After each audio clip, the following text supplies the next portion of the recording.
In a quiet countryside village, where mornings arrived slowly and evenings lingered in soft silence, there lived an old postman named Mr. Rowan.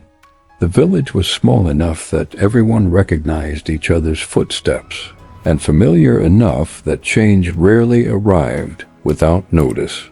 For more than 40 years, Rowan had walked the same dusty roads, delivering letters, parcels, and birthday cards to the people he had come to know like family. His presence was as dependable as the sunrise, and his footsteps were woven into the rhythm of the village itself.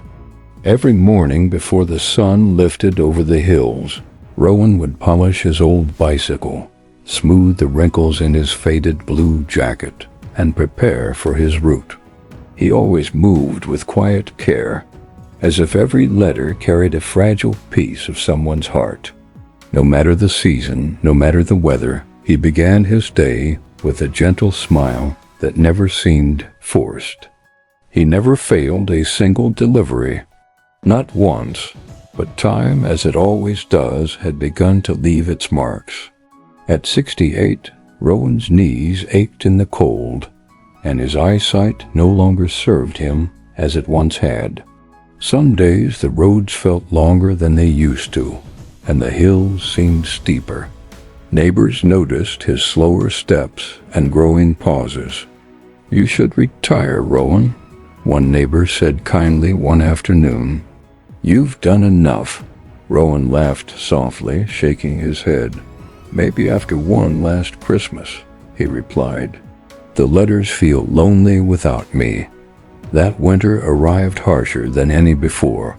A heavy storm swept through the village, tearing branches from trees, damaging roofs, and cutting power to several homes. Wind howled through the streets, and snow piled thick against doorways. Many people stayed indoors, waiting for the storm to pass. But each morning, Rowan still prepared for his route.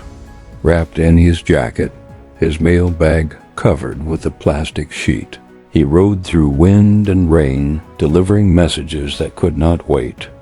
Among the letters that day was a small package, old and dusty, with no return address. Only a name was written on it, Emma Carter. Rowan frowned slightly as he examined it. He searched through records and old delivery logs, but the name led nowhere. Still, something about the package felt important. "Strange," he murmured, "but I'll find her somehow." He asked around the village, stopping by familiar homes, repeating the name.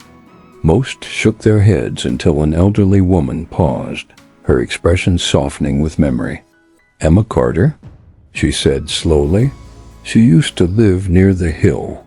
She passed away years ago." Rowan stood quietly in the snow, the wind pressing against his back, the small package heavy in his hands.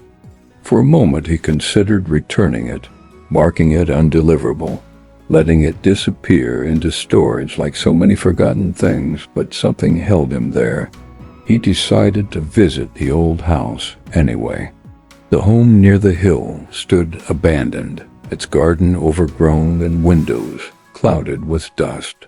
The door creaked softly as Rowan approached. He placed the package gently by the entrance, brushing snow from its surface. "Better late than never," he whispered. Then he turned and rode away, unaware that this small act would complete a journey decades in the making. Weeks passed. Winter softened into early spring, and the village slowly returned to its familiar pace.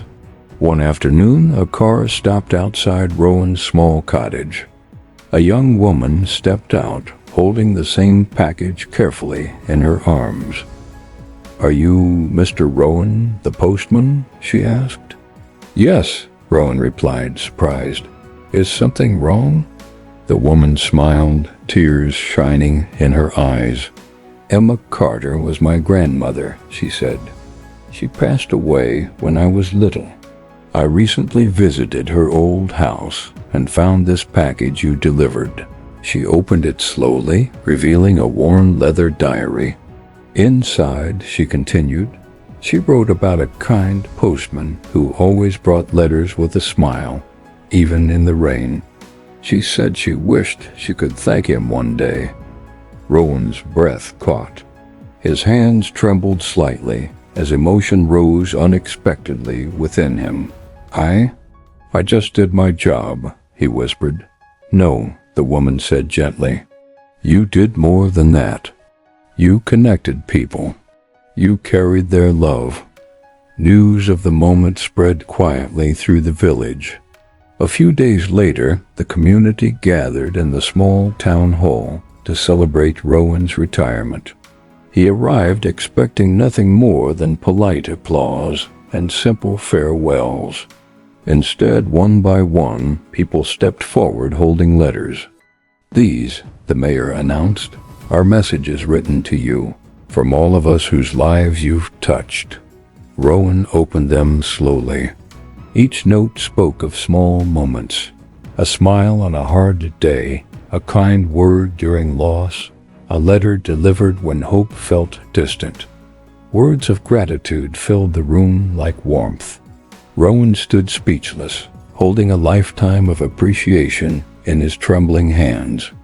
After all these years, he said softly, I've been delivering everyone's messages, but today I finally received mine. As the evening ended, Rowan returned home with lighter steps. He sat quietly, reflecting on a life spent carrying words for others. He realized that gratitude does not disappear with time.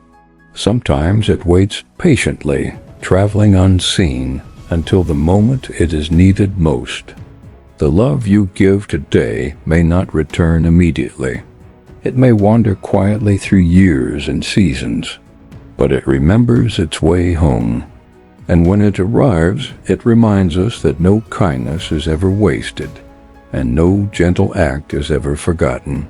If this story touched your heart, pause for a moment and think of someone you are grateful for, but never had the chance to tell. Sometimes it's not too late. And don't forget to like, share, and subscribe for more inspiring English stories only on English Life Dailies. Gratitude always finds its way back.